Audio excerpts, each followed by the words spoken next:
Hello મિત્રો, આજે હું કંઈક જુદું કરવા જઈ છું. આ જૂનું ટેન્કર જોયું?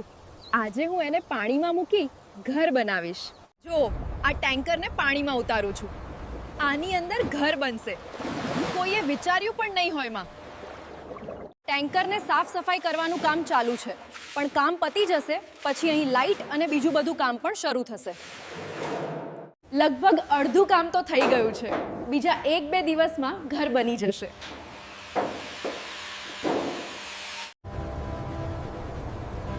જુઓ મિત્રો, અમારું ટેન્કર હવે સંપૂર્ણ ઘર બની ગયું છે. મિત્રો જુઓ આ અમારી ખાસ કાચની બારી છે. હા અહીંથી આપણે જીવંત માછલીઓ જોઈ શકીએ છીએ, જાણે કે એક એક્વેરિયમ. મિત્રો, નાનું હોય કે મોટું, ઘર તો ઘર જ હોય છે.